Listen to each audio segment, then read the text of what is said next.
I Ready? believe we're good to go. All right. Well, thank you for your patience here. My name is Carla Askenas. I'm the director of the Chattanooga Technology Council. And we have been planning this session kind of on and off since January, February. Several people from the IBC contacted ChaTech, and Lulu Copeland from the Tennessee China Network also suggested a collaboration on the topic of cybersecurity.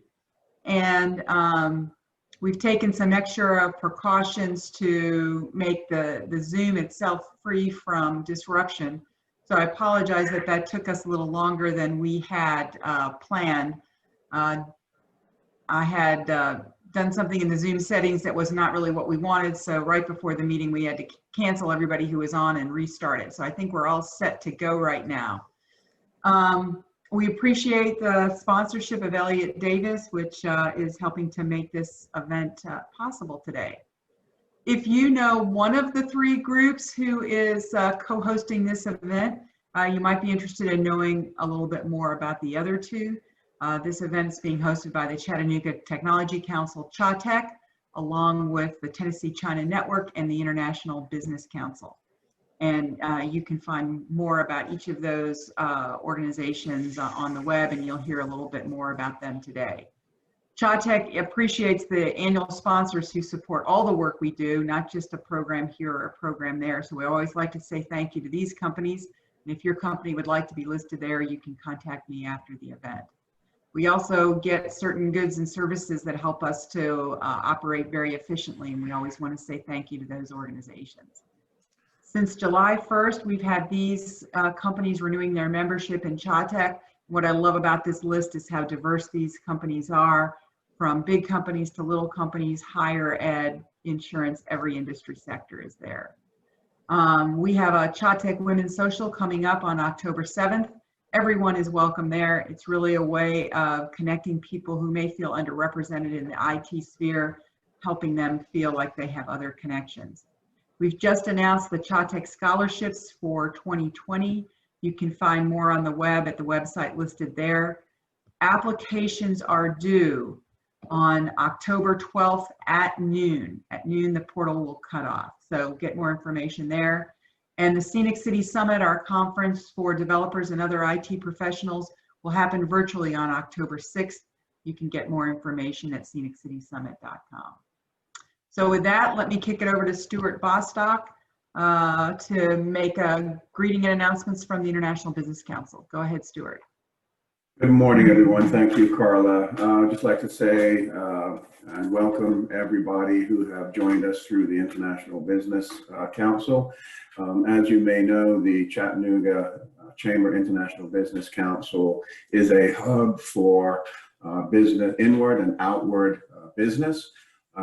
If you'd like to follow us and follow the other programs that we'll be running for the rest of the year, please search for us on Facebook and LinkedIn. We cover a number of different inward and outward international business functions, such as taxation, immigration, law, due process, and here we are today exploring some of the international cybersecurity issues that we're currently being faced with.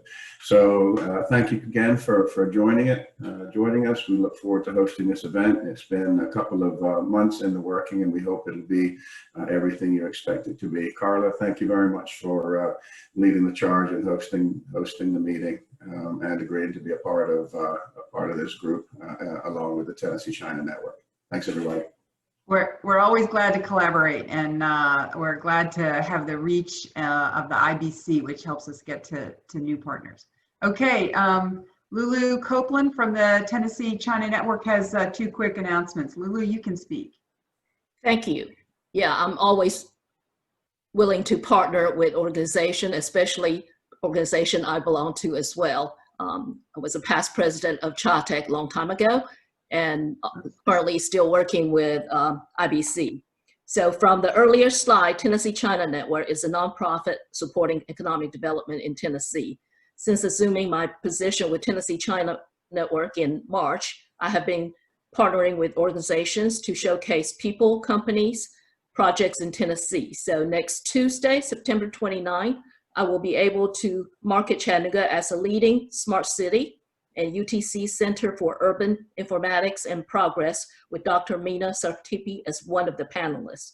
In November, I want to bring attention to UTK and Oak Ridge National Lab with Dr. Peter Tai on his material science patent. Hope you can join us and help promote. Thank you. Thanks, Lulu. Okay, so now here's what we all wanted to come and talk about today. I'd like to introduce you all to Annie Brink. She is the the Business Development Coordinator for Elliott Davis. And she works on developing new business by identifying leads, securing new businesses, maintaining client relationships, and coordinating promotional activities. Today, she is serving as the interviewer for our encounter with the international hacker. So I'll let Annie take it from here. Annie, it's all yours. All right, thank you, Carla, and thank you for all of our wonderful hosts who have allowed us to present today. We are very excited. So today's presentation will be how to think like a hacker, lessons learned, and best practices. So without further ado, we can go ahead and get started. If I can get this to transfer over. There we go. So as you can see, my name is Annie Brink, and I'm the Business Development Coordinator for our digital practice at Elliott Davis.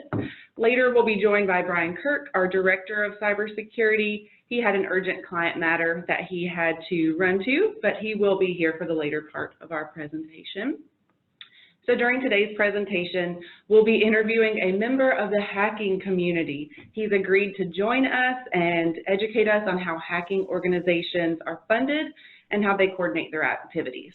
Later, Brian will come back and he'll give us a brief presentation on the items that firms should consider to protect themselves. So this is intended to be a fun and interactive presentation. So if you have any questions along the way, please feel free to put them in the chat box and we'll be happy to answer them at the end of the presentation. So without further ado, Mr. I should be interviewing, what should I call you? Thank you, Annie. It's great to be here, and you can just refer to me as Eric as we go through the presentation. Oh, okay, Eric. I thought you had some sort of cool hacker name, though.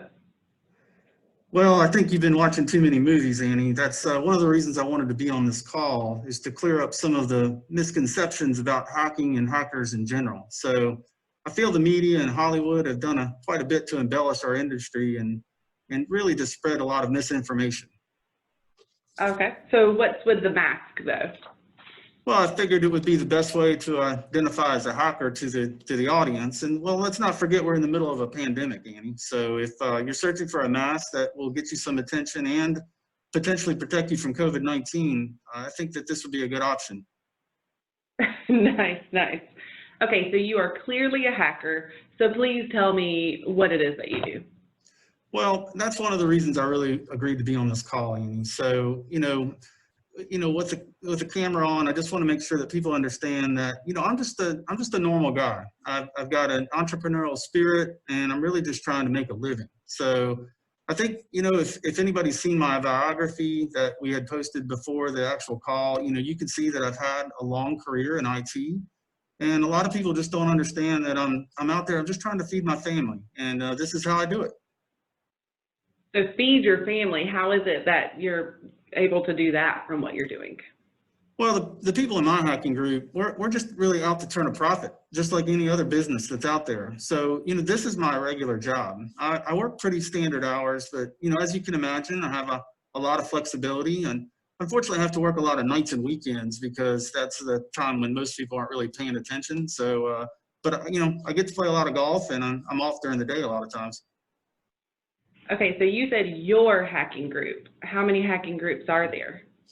Well, Annie, that's really hard to say. I would say in the thousands. All of them have varying degrees of sophistication and tactics that they use to get into organizations.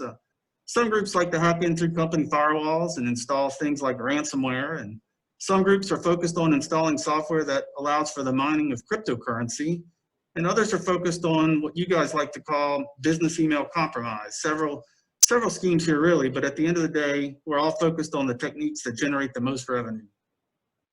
Okay, so you said mining cryptocurrency. Are you just making this stuff up? What does that even mean?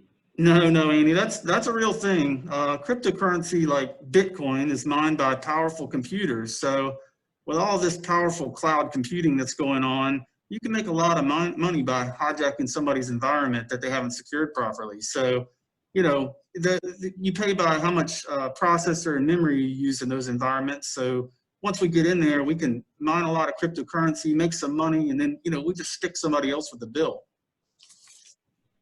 Okay, so are all hacking groups just after money? Well, no, and I probably shouldn't portray it like that. You know, there are some state-sponsored groups, you know, like some other foreign governments that are after things like intellectual property and patents or special products, maybe even military secrets.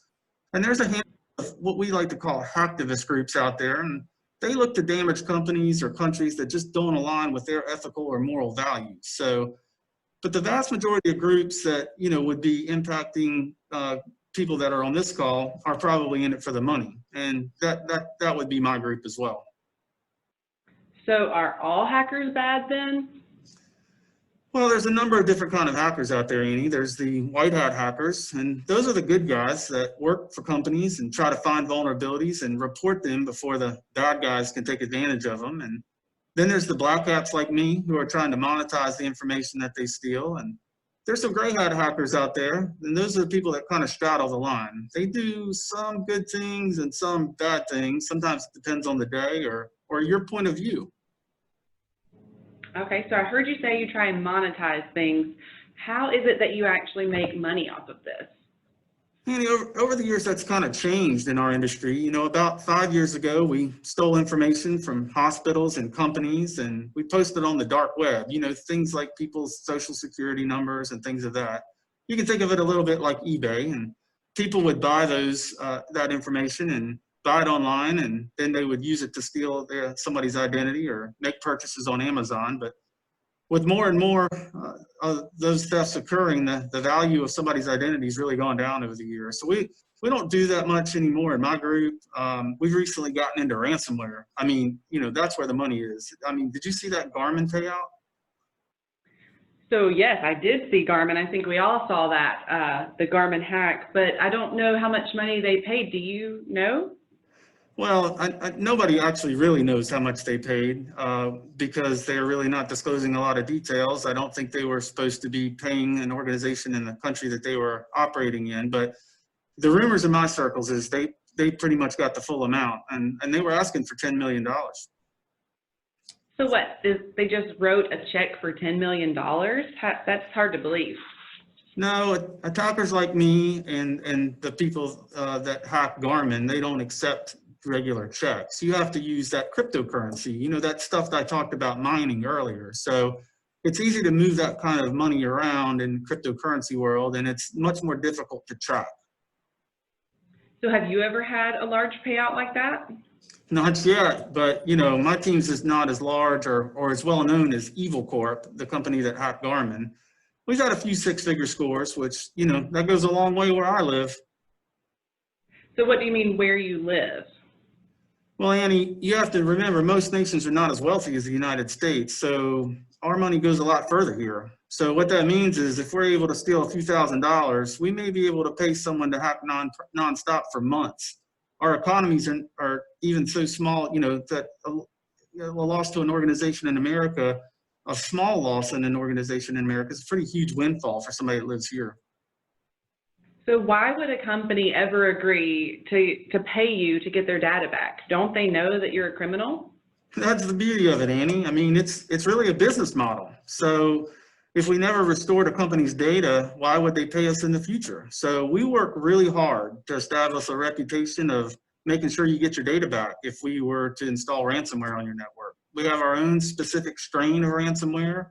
And if you get infected and look it up, you'll see that we have an excellent track record of restoring that information just the way it was before we stole it. Okay, so there you go with your big words again. You know, we've heard ransomware, but now you're saying strain of ransomware. What does that mean? Well, that's a fair question. So most groups establish their own type of ransomware. So we vary on the types of encryption we use and the ways an infected company can unlock their data. We all like to have our own signatures. So don't think of all ransomware in the same way. Some hacking organizations have even gotten sloppy, and researchers have found ways to decrypt the information without the organization paying the ransom. But anyway, we have our own brand of ransomware. We can establish a great reputation of taking care of our customers if they were to pay us. Your customers? That sounds pretty insulting. Well, Annie, I mean, once again, it's a business model. It's really nothing personal. I mean, these companies can afford to pay. Most of them even have insurance. Okay, so insurance pays for this? Yeah, it's so awesome. I mean, a lot of companies don't even try to negotiate when we infect them. They just get their insurance company to pay up. Okay, you sound a little too excited about all of this. Annie, this has been a really, really good year. I mean, I know 2020 has been tough on a lot of folks, but now that so many people are working from home, our opportunities have skyrocketed. Lots of companies aren't even trying to patch employee laptops that are working from home. And quite a few of them just slapped up remote connectivity for their new mobile workforce without even considering security. I'm telling you, Annie, we've had to hire 5 new team members in the last 3 months. Okay, so this sounds really dangerous. Are you not worried about getting caught? Annie, please get serious. I operate from another country, and I'm really not concerned about U.S. laws. And in many ways, my host country kind of encouraged this activity.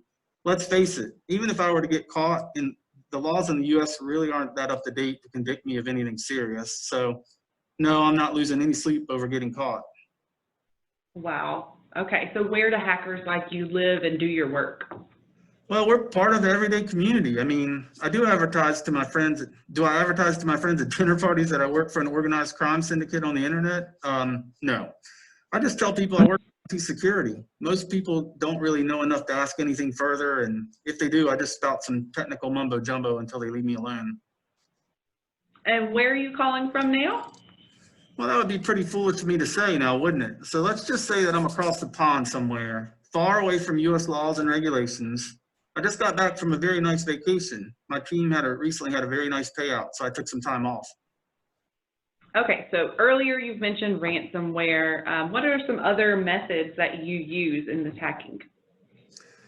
You know, we call people on the phone and impersonate someone they know, you know, fear, intimidation, just trying to find someone that's trying to please somebody else in the organization, and that's really overly helpful.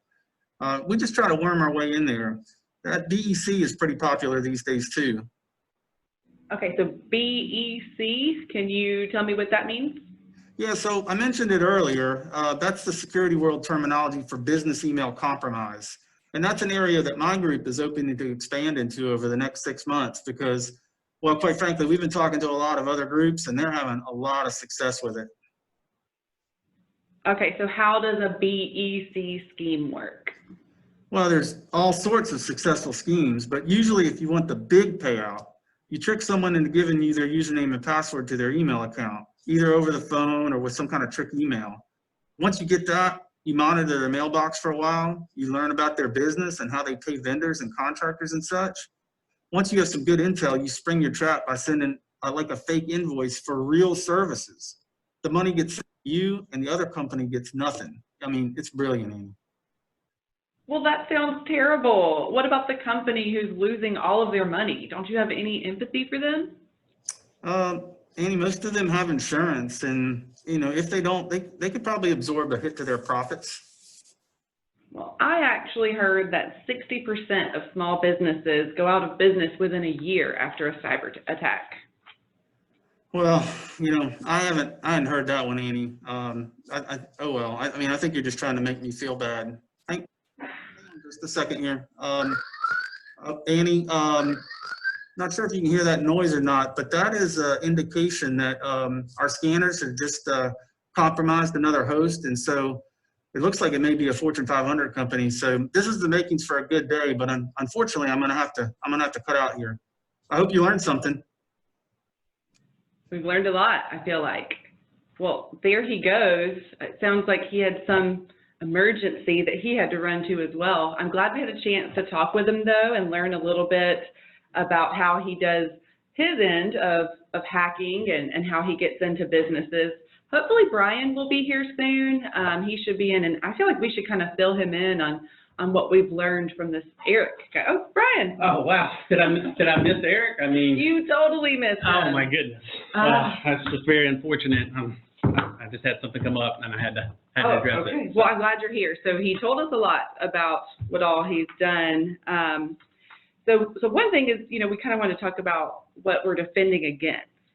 Yeah, and so, you know, I think this slide right here, you know, that really kind of talks about what you're defending against as far as the different types of attackers that are out there is just something that people don't really understand. And so it's something we really try to emphasize to our clients is just how much of a business model this has become, and that's how the organizations that are attacking them look at it. So it's organized crime has probably been the biggest increase. While we do see some customers that are impacted by state-sponsored criminals, usually it's military or really high-profile organizations. So Okay. it's been a big increase on the organized crime side of things. Well, let's go through this some more. Maybe you can help everyone else on this call kind of walk through what they can do as a firm or what we're looking at, what's happening right now. Yeah, so, you know, one of the unfortunate things about the criminal element is that there really is no empathy whatsoever there. And so they're looking to capitalize on any unfortunate situation that may arise. So that could be a tornado, an earthquake, any kind of natural disaster, and a global pandemic has fit right in line with what they're looking for in order to be able to scare people and to get them to click on something. So really just, you know, we've seen a 238% increase in attacks against banks. The FBI is reporting 800% increase in reported crime to their divisions. This is all in 2020. And many organizations feel like coronavirus may be the largest ever global security threat that there's been. So we've got schools that are impacted. We have large corporations like Garmin that are impacted. So the current state of things is that cyber criminals are really capitalizing on all of the confusion that's taken place and a lot of the people that have pushed to work from home. Yeah, I can believe it. And I think we've all seen a lot of that in the news lately. It's just continuing. So a lot of these attacks are really becoming successful just for a number of reasons. There's a lot of organizations just don't think that they're a target. We'll talk a little bit about that. And so they don't necessarily understand the risk to their company or to their organization. A lot of organizations are also not putting money towards cybersecurity. And, you know, we can kind of empathize with that. There's a lot of companies are just trying to stay afloat right now. Yeah, I mean, trying to get by right now. Yeah, exactly. It's a very difficult time for a lot of companies, but you need to, if you're not funding areas as far as cybersecurity and things like that, that's fine. You just need to do it with an understanding of what the risk is and to accept that risk. So not necessarily putting your head in the sand and saying, hey, we'll just see what happens type of thing. So, and then really just a lack of knowledge about some of the real world threats and things that are going on and how to prevent them. Okay. So from an organizational standpoint, you know, I think that one of the things that we need to point out is that a lot of companies think that cyber attacks only occur against large organizations, when in actuality, half of all cyber attacks are really against small businesses, which a lot of attackers feel are soft targets because oftentimes they don't have the funding to spend on some of the more mature cybersecurity tools that are out there. So 60% of small businesses do go out of business within 6 months if they suffer a serious cyber attack. And I told Mr. Eric that. Yeah, did you? Did he feel that? Care. No, I would expect that he wouldn't care at all. So, so, you know, we do see that some small businesses, if they don't have proper backups, if they don't have good backups, they are more inclined to pay the ransoms that are being required of them. So they're not necessarily going after big companies. They're just going after easy targets. Yeah, they're really just going after easy targets. The big Garmin type hacks and Carson Wagon That Travel, the multi-million-dollar payout, those are the ones that get the news. But really a lot of the criminal elements that they're out there, they're really just targeting small and medium-sized business. They would be perfectly happy with a $3,000 or a $5,000 score, and that means a lot to them and to their economy. Wow, really interesting. So this is a slide that we like to just kind of put up, and it's got some different components to it, but I'll walk through it pretty quickly. But one of the things that people don't understand is how is my business ever going to be targeted by the criminal element? Why would they choose me? Right. Who cares about this business? I'm a small business. I'm located in Chattanooga or Nashville or somewhere in the southeast or northeast, and they'll never find We're in me. elementary school. That's right. Why would they come after us? A lot of crimes are actually crimes of opportunity. And so this is an example, and this is from late 2018, where a group did some testing where they just placed a fake finance server on the internet with some known vulnerabilities. And really what they were trying to do is to see how long it would take for that machine to be discovered and exploited. So the key thing to remember here is we're just putting a server on the internet. We haven't advertised anything about it. There's no company associated with it. So you would think that it would stay there for a while before someone found it. But, an automated scanner actually found that server within 2 hours. And within 15 seconds after it was found, an automated bot had exploited those known vulnerabilities. And so it just took a few minutes for it to kind of catalog what's on the server, to see what kind of information is there, and to upload that to a place where somebody could review it. And then a couple days later, hackers came back to actually get the information off of the server, just probably because they have a backlog of so many different things to check. But, if you have services that are on the internet, if you have web applications, if you have an internet presence with an inbound VPN, it doesn't matter if you are not advertising on the internet and your company's not well known in Eastern Europe or Asia or something like that. You will be found just through these automated scans. Will be found. Right. Ransomware has definitely had a huge resurgence this year. We have just a number of small, medium-sized businesses that we do business with, that we've helped with from a recovery standpoint and a forensic standpoint to actually determine how attackers got in. This is if you've never seen a ransom note, congratulations, that's a good thing. But this is an example of a ransom note that comes up on people's machines. It usually is some type of impending doom. You have to pay a ransom within a certain amount of time, or your files will be lost forever. So this is the standard ransomware. Go to the next slide, Andy, and we'll talk a little bit about how some of these work from phishing. A lot of times attackers get about 25 to 30% of ransomware attacks are from phishing emails, where an attacker sends a message to an end user on the internal system, and they open that email, and it unpacks the malware, which then spiders out and begins to infect the rest of the network that's out there. So, from a user awareness standpoint, it's important. The other way that ransomware really gets in is unsecured remote access, which we've really seen a lot of companies get hit for that. If you have exposed remote desktop protocol to the internet, if you don't know what that is, you need to ask your IT team. And if it is exposed, you need to close it out, because that is the #1 attack vector for a lot of these ransomware attacks. Wow. Something that we've seen that's a little bit different this year is companies have gotten somewhat smarter with the backups, and they're able to restore their information quickly. So now a lot of the ransomware gangs are exfiltrating the data as well, so that they can potentially hold it hostage because they'll threaten to release it publicly. So they're buying their data back. That's right. Okay. So I think there was a university in Utah that paid somewhere in the $500,000 range, because they wanted the attackers to not disclose the information that's on their students and faculty and donors. So this is probably something that's going to continue to gain steam, especially in light of new consumer privacy protections that are in place in different states. And so companies are not going to want the information on their constituents to be released. And so they might be willing to, maybe not to pay to restore the data itself, but to not have it released on the internet. So yeah.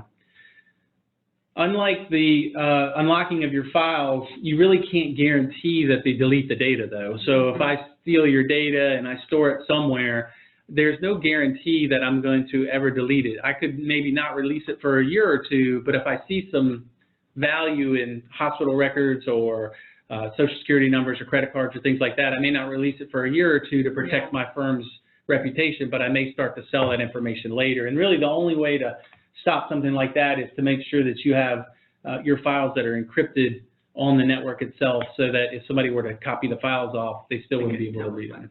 Wow. Let's see. Okay. BEC, we talked about this with Eric as well. Did he break it down? He did. He kind of talked about how he gets in there with it, yes.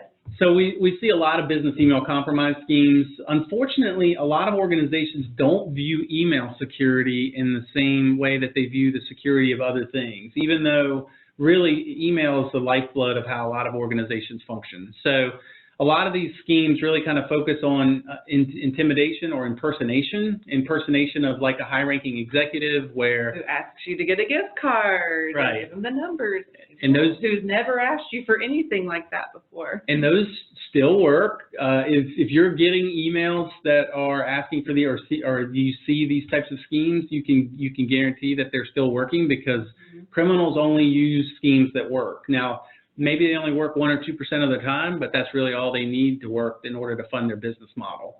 But by far the biggest is the bogus invoice scheme, where an attacker will get access to someone's email system. They'll stay in that email system for quite some time, kind of learning their business model. Maybe they're looking for some type of large contract that's been awarded or some work that's being done, and they'll wait for the actual services to be completed and then send a fake invoice, which looks very realistic because it will often be for the services that were rendered. Yeah. Ooh, crazy. All right, so what do we do now that we know all the bad stuff that's out there? How can everyone protect themselves? So, and this is the kind of the crux of the presentation itself is, you really need to understand what the risks are to your organization. What's important? Is it uptime? Are you a manufacturing plant? Can you calculate how much money your organization loses by the minute?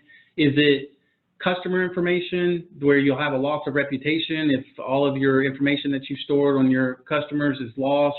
Is it some type of intellectual property? Like you make something that if it was stolen and that intellectual property was given, then your company would lose a competitive advantage. You need to understand what's most important to your organization and then what the risks are to that data and how you can protect it. So that's one of the things, there's some different framework assessments that you can do to kind of look at the risks that your company has compared to other organizations or to some known standards. We always like to tell companies to develop an incident response plan and test it. It's really not a matter of when you're going to have some type of, if you're going to have a cybersecurity incident, it's when. It's when, yeah. So, and this is something that a lot of organizations, they don't like to do documentation, which I get, but it doesn't really take that long to develop. And if you test it with your executive team, you'll just be in a much better position when something bad happens. Okay. Secure your backup. So this is one thing, we do a lot of assessments at Elliott Davis, and this is one thing when we talk to organizations, almost every organization these days is doing a good job of backing up their data, and they can restore if a user deletes a file or if a server crashes. But most organizations have gone to what we call nearline storage, where they're performing their backups to a big array of disks or something that's sitting directly on the network, that if somebody had administrative access to the network, they would gain access to that as well. And it doesn't matter if it's stored in another location, if you have it stored in California or Montreal or somewhere else. That's really irrelevant. If the attackers are connected to your network, they will find where those backups are, and when they do their ransomware attack, they will encrypt those as well. So you need a way to store that information offline, some type of tape backup. Everybody hates to hear the word tape again, or put it in the cloud, or to find some way to turn those big spinning disks off when they're not being written to. So I put this in the slide. Garmin had a backup, I feel sure. I haven't talked to anybody at Garmin, but the attackers had gotten so far in that they weren't able to restore in some way, and they were forced to pay to get things back going. We talk about what's called defense in depth strategy. Somebody's always going to be trying to sell an organization a magic bullet, whether it's endpoint or some type of layer 7 firewall or some new great patch management tool. All of those are great things, but they work in concert together if your organization has really kind of put together a good plan. So that's what we refer to as defense in depth, not just work like counting on a firewall to protect you or counting on your antivirus to protect you or counting on the latest patches. All of those things work together to make a more secure organization. And then you really just want to test your team. The mantra in the security industry is trust but verify. So have a third party come and take a look at your team, either with kind of penetration testing or some type of framework assessment, and see how you stand. And don't be afraid of what the outcome will be. You're only going to get better from it. Yeah. I know we're kind of going quick through this portion because we started late, but we will give this presentation out to all of you because we do want you to know how you can protect yourselves and things you can do. So And Brian will answer some questions as well. A lot of companies ask us, how do we know that we're doing a good job, or, you know, how do we know if we're spending money in cybersecurity that we're getting better? And so we like to talk to organizations about doing a program assessment. This is a well-known standard. There's some others that are out there. This is referred to as the Center for Internet Security Top 20 Controls. There's some other good frameworks that are out there, like the ISO 27001 framework and the NIST frameworks from the government.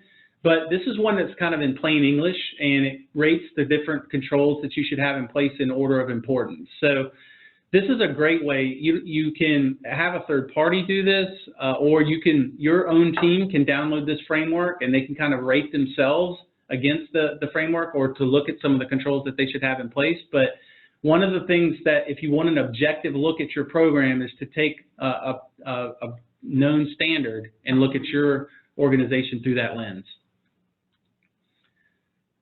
This is an example of what we do with the program assessments themselves. We just give organizations letter grades. And so everybody seems to understand. A report card. Yeah. You can look at this and see how your company's doing. And you also can see, if you do something like this year over year, you can see where you're improving. And that's the main thing, is to improve over time. So we rate companies on how well they have the controls documented with policies, how well they're reported inside their organization, and then how well the controls actually implemented in their environment, which is by far the highest weighted grade, because if you're doing it, that's the most important thing. And I think this is our last slide. Just we talked about, you know, different ways that attackers are getting in for things like ransomware. Having a regular penetration testing cadence, especially if you're hosting web applications, if you're doing development, or you have customers coming on premise. Attackers have really shifted a lot of focus to gaining footholds and access to organizations through their web applications. So if you're handing out accounts pretty easily, it's easy to register, get a free account. You know, it's good to have somebody test, hey, once I'm logged in with that free account, can I get out of that context and do some bad things with it? But a regular penetration test is just going to confirm that you are buttoned up like you think you are. And a lot of times it displays that there are some gaps that need to be addressed, or some things that need to be thought through. So you do this before Eric does that. That's right. Okay, so we'll stop presenting and take some of the questions. I know we have just a few minutes left, but we'll try and go through. Carla, did you want to ask the questions, or do you want me to go through the chat box and pick some? You can go through, or we can have Stu and Lulu, who have been monitoring it, just pitch them to you, so that way you don't have to do that. Yeah, I've been managing them, I guess. Appreciate the information, Brian.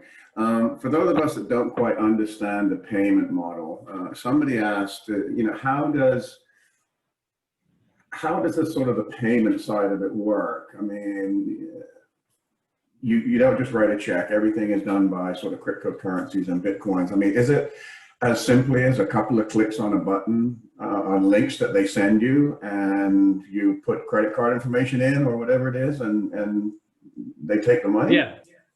Yeah. So the brilliant thing of the business model itself is they literally have, a lot of the groups even have help desks that will walk you through. I have a local friend who was ransomwared and did not have a good backup, and it was critical information, and they literally walked him through how to obtain cryptocurrency and buy the Bitcoin itself and then send it to them. So they'll walk you through every step of the way to make sure that you get your payment in. The thing to remember too is, because it is a business model, there's companies that are out there. You can look one up called Coveware. They're a middleman. So if you get ransomware, you can contact them. They'll try to negotiate your ransom down, and they'll also facilitate, you pay them in cash, they pay the attacker in Bitcoin, so you don't have to deal with the attacker. So there's actually middlemen that have now emerged in this whole business model that are legitimate, trying to help companies that are in a spot and feel like they have to pay. Right, that's truly amazing. Entrepreneurial spirit in action, I guess. Another question here, for smaller businesses that don't have, you know, IT departments and IT teams, can you provide any sort of guidance on some of the basic stuff or basic avenues they can go to get advice or guidance on what to do and how to prepare themselves or protect themselves without the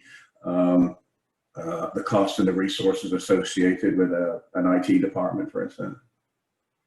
Yeah, so that framework that I was talking about, Stu, there's different levels of the CIS controls, and some of them they have like what's called an implementation group 1 that's for small businesses. So it doesn't expect a small business, for instance, to be doing red teaming, which is like having people trying to break down the door and all that type of stuff. But that may be appropriate for a Fortune 500 organization. But the implementation group 1 controls, for instance, are really focused on really small businesses. So there are some things that those businesses should do, just like larger businesses do, like making sure you patch your systems, and you need to make sure you have an up-to-date endpoint product, like some type of anti-malware solution and things of that nature. But those frameworks can operate as a checklist, or you can have a third party that comes in and does that evaluation for you and will hand you a list of recommendations. Like, hey, if you had $500, we think you should spend it here. If you had $5,000, we think you should spend it here, and so forth. The only caveat I'll add to that is the company that does your evaluation shouldn't be selling you the products. So you can separate those types of things so that you can basically have a really objective opinion. And if somebody comes in and says, hey, your firewalls are garbage, you got to get rid of them, they're not going to profit from it. Excellent. Okay. And I've kind of Since got we started one more late, here. we started late. Let's just do one more question, and then anybody who has another question, maybe Annie and Brian can hang on for a minute.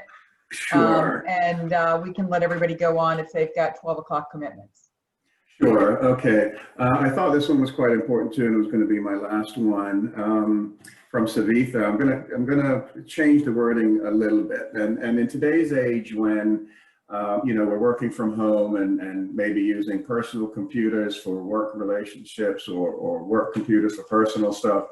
Let's say your organization advises you that you or the organization have been compromised or hacked. Assuming they're going to give you a list of things to do in terms of the organization and what their protocols are. What are some of the things you might need to do on a personal side, maybe personal email addresses, personal passwords and logins and stuff to protect yourself personally if you know your organization has been targeted? Yeah, and that's a good question, Stu. So one thing that I recommend to everyone, whether they're actually compromised or not, is freezing their credit. So it's a pretty straightforward and inexpensive or free option for consumers to go in, and you can freeze your credit, and you need to freeze it at all 3 credit bureaus. And that prevents somebody from stealing your identity and opening a loan or a credit card in your name without unfreezing your credit. So generally speaking, most of us don't need to buy a car or a house, but maybe once every couple of years or something, you'll have to unfreeze your credit to do that. But freezing and unfreezing your credit protects you quite a bit from the different types of identity theft that are out there.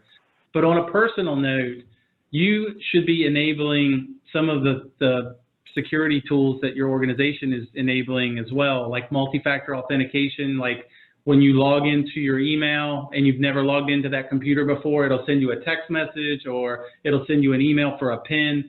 That should be enabled on everything that you have, eBay, Twitter, social media. All of those things should have those same protections built in.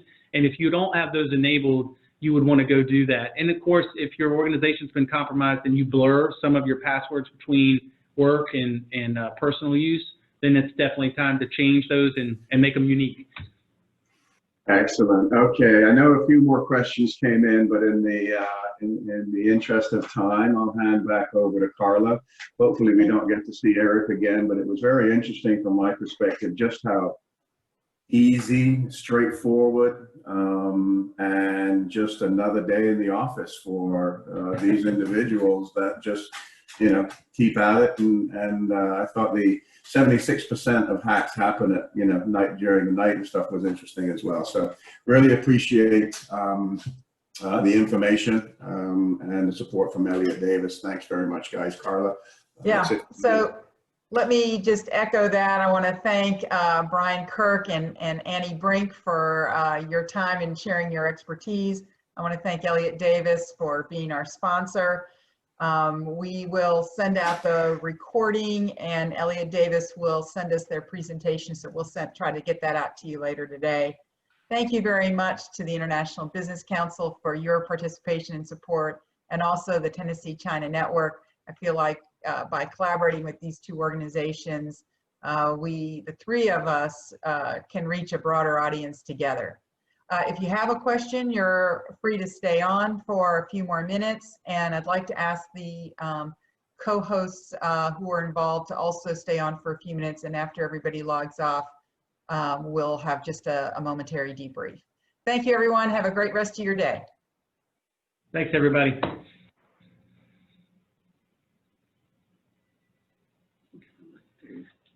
Some of the questions here. So does anybody have a question that they want to ask Annie or Brian? I guess we've got one here while people are logging off. It's are there firms building PGP-based systems tailored for specific entities? Yeah, so I think, that question's around pretty good privacy. And I do think that there are still firms that are out there that are using PGP. It's really been kind of phased out over time. I don't hear as much about PGP that often, but I think that there's definitely still some entities that are using it. It's definitely was really popular for email encryption really 10 or 12 years ago. So okay, the interesting. Question on have I been pwned? Absolutely, we've heard about have I been pwned, and we actually use it for some of our open source intelligence gathering. It works. When we're looking at an organization to determine if some of their emails have been breached. Have I been pwned is one of the groups or one of the sites that we use to kind of look to see if an organization's emails have been leaked or stolen.